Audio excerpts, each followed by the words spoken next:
નગરપાલિકા માટે 43 ઉમેદવારોના નામની જાહેરાત।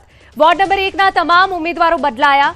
પૂર્વ પ્રમુખ સહિત 3 ટર્મ જીતેલા ઉમેદવારો બદલાયા। વોર્ડ નંબર 3 અને 5 માંથી એક ઉમેદવાર રિપીટ। વોર્ડ નંબર 4 માં 3 ઉમેદવારોને રિપીટ કરાયા। વોર્ડ નંબર 7, 8 અને 9 માં તમામ ઉમેદવારો ભાજપે બદલ્યા। વોર્ડ નંબર 10 માં 3 ઉમેદવાર કરાયા છે જાહેર, એક ઉમેદવારનું નામ બાકી છે। વોર્ડ નંબર 11 માંથી એક ઉમેદવાર રિપીટ, જ્યારે 3 બદલાયા। અનામત રોટેશન બેઠક મુજબ ઉમેદવારોના વોર્ડ બદલાયા। ઉમેદવાર પસંદગીના ક્રાઇટેરિયા મુજબ ઘણા દિગ્ગજોના પત્તા કપાયા। 44 પૈકી 43 ઉમેદવારોના નામ જાહેર કર્યા। કલોલ નગરપાલિકામાં 44 માંથી 43 બેઠકો ડિક્લેર થઈ ગઈ છે અને એક બાકી છે, એ પણ ટૂંક સમયમાં થઈ જશે। ક્યાંક નગરપાલિકા એટલે શહેરની અંદર સામાજિક સમીકરણો પણ જોવાતા હોય, એની અંદર કોઈ એકાદ સમાજ માટે થઈને એની વિચારણા ચાલી રહી છે। ખૂબ સારા નામો પણ છે અને એ પ્રમાણે બપોર કે સાંજ સુધીમાં એ પણ ડિક્લેર થઈ જશે। અમદાવાદના ચાંદખેડા વોર્ડના ઉમેદવારે ફોર્મ ભર્યું। કોંગ્રેસના રાષ્ટ્રીય કેસરીએ ફોર્મ ભર્યું। જિલ્લા પંચાયત કચેરીએ સમર્થકો સાથે ફોર્મ ભર્યું। ચાંદખેડા વોર્ડમાંથી જીતીને આવવાનો વિશ્વાસ વ્યક્ત કર્યો। ચૂંટણીનો ધમધમાટ શરૂ થઈ ગયો છે અને ઉમેદવારો છે તે હવે ઉમેદવારી નોંધાવવા માટે આવી રહ્યા છે। આવતીકાલે છેલ્લો દિવસ છે, ત્યારે કોંગ્રેસના જે ચાંદખેડાના ઉમેદવાર છે રાષ્ટ્રીબેન અત્યારે ઉમેદવારી ફોર્મ ભરવા આવ્યા છો, સિટિંગ કોર્પોરેટર રહી છો અને હવે ફરી એક વખત જ્યારે ટિકિટ આપી છે, ત્યારે કેટલી આશા અપેક્ષાઓ છે? ચાંદખેડાના વોર્ડનું છેલ્લા 15 વર્ષથી કામ કરું છું અને આ ચોથી ટર્મ છે કે કોંગ્રેસ પાર્ટીએ મને મારામાં વિશ્વાસ કેળવ્યો છે, મારામાં વિશ્વાસ જગાવ્યો છે।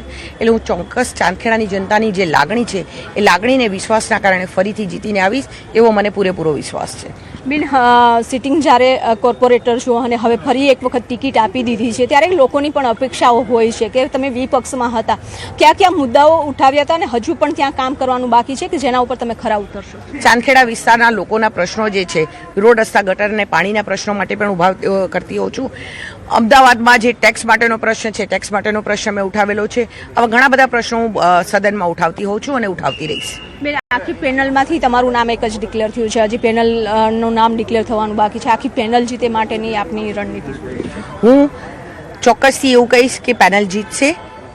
હંમેશા કોંગ્રેસ પાર્ટીએ મારામાં વિશ્વાસ જગાવ્યો છે અને હું કોંગ્રેસ પાર્ટીની સાથે એક વફાદાર સૈનિકની જેમ ઊભી રહી છું।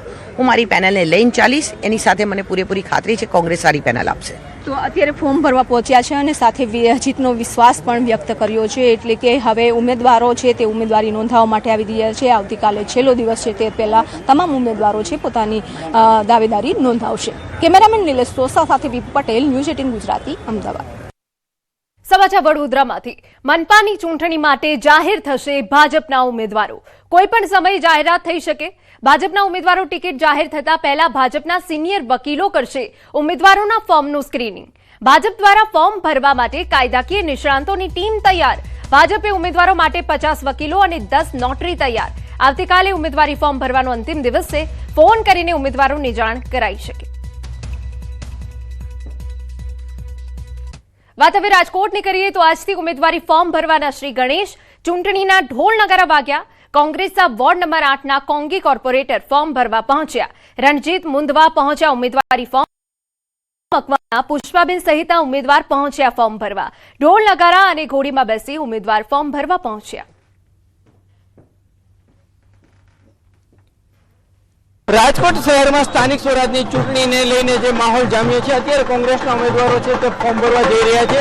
હાલ અત્યારે જે રીતના દ્રશ્યોમાં પણ જોઈ શકો છો કે જે રીતના ઢોલ નગારા વાગે છે, તો બીજી તરફ જે ઘોડા ઉપર સવાર થઈને ઉમેદવારો છે તે અત્યારે જે છે ફોર્મ ભરવા જઈ રહ્યા છે।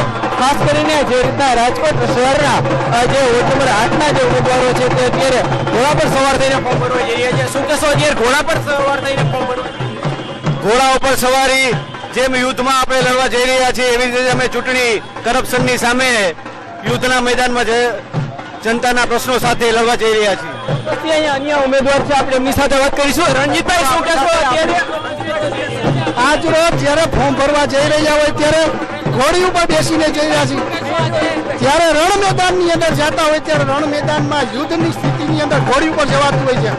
આ આ પણ એક યુદ્ધનું મેદાન છે. ચૂંટણી લડવી એ યુદ્ધના મેદાનની અંદર ઘોડી ઉપર જઈ લોકોની વાચા આપવા માટે, લોકોના પ્રશ્ને આજે યુદ્ધ મેચ જઈ રહ્યા છે. કોર્પોરેશનની ચૂંટણીમાં ચૂંટણી લડવી એ પણ એક યુદ્ધનું મેદાન જ છે. એટલા માટે ઘોડી ઉપર જઈ રહ્યા છીએ.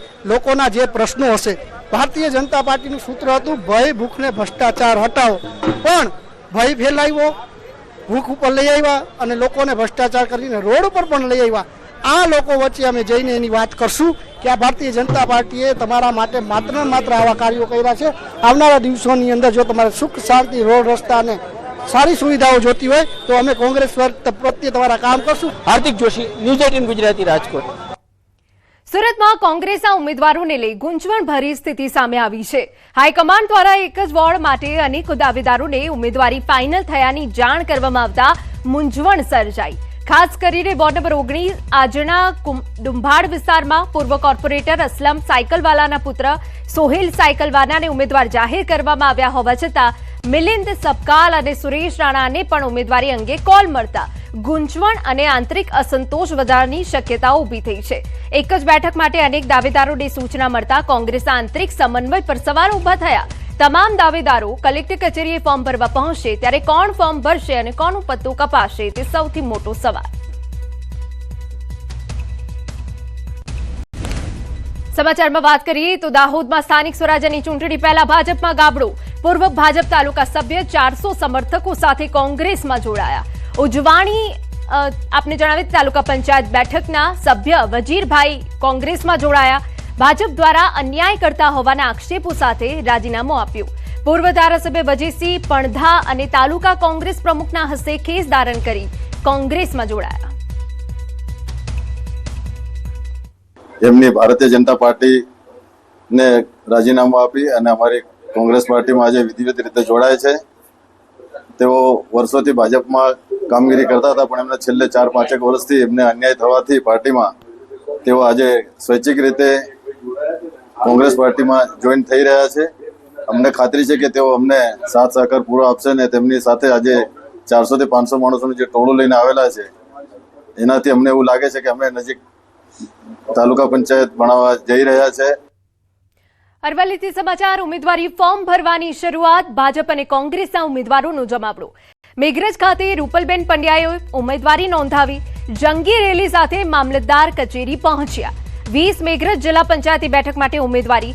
મંત્રી પીસી બરંડાની હાજરીમાં ઉમેદવારી નોંધાવી. 20 મેઘરજ જિલ્લા પંચાયતની સીટ માટે મેં આજે અહીં ઉમેદવારી પત્રક ભર્યું છે. જંગી બહુમતીથી જીતીએ તેવી આશા વ્યક્ત કરું છું. અને જંગી રેલીથી અમે અહીંયા મામલતદાર કચેરી આવ્યા છીએ ઉમેદવારી પત્રક ભરવા માટે. મારા તરફથી વિશ્વાસ અપાવું છું મારા મતદાર ભાઈઓને, ભાઈ બહેનોને કે એ તમામ કામ પરિપૂર્ણ કરવા માટે હું સજ્જ છું. મેઘરજ તાલુકાના તમામ મતદાર ભાઈઓ, બહેનો અને જનતાને અપીલ કરું છું કે 22 ઉમેદવાર તાલુકા પંચાયતના, 5 ઉમેદવાર જિલ્લા પંચાયતના જંગી બહુમતીથી અમે આ મેઘરજ તાલુકાની અંદર અમે જીતાડશું અને આખા ગુજરાતની અંદર મારી વિધાનસભા 1 નંબર પર રહે અને જંગી બહુમતી તમામ ઉમેદવારો જીતે એ માટેના અમે પ્રયત્નો કરી.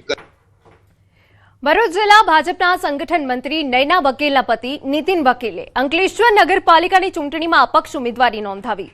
ગત ચૂંટણીમાં ભાજપમાંથી જીતેલા નીતિન વકીલે વોર્ડ નંબર 1માં અપક્ષ ઉમેદવારી નોંધાવતા ખળભળાટ. પ્રવીણ મોદી, જાગૃતિ આંદાવાલા, નીતિન વકીલ અને યોગિતા પટેલે ઉમેદવારી નોંધાવી.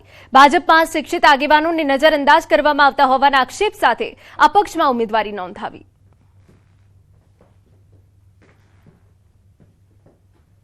અમે લોકો માટે લડનારા એડવોકેટ વ્યક્તિ જ્યારે પોતાના એના માટે ના લડી શકીએ તો એ માટે અમે આ બાબતે શું કામગીરી કરી શકીએ. પાર્ટીએ પણ નિર્ણય લેવો પડે કે આવા ભણેલા ગણેલા સક્ષમ માણસોને આગળ લાવવા જોઈએ, નહીં કે હાંસિયામાં કે રોડ પરથી લાવીને તેવા માણસોને પાર્ટીએ ઉમેદવારી કરાવવી જોઈએ.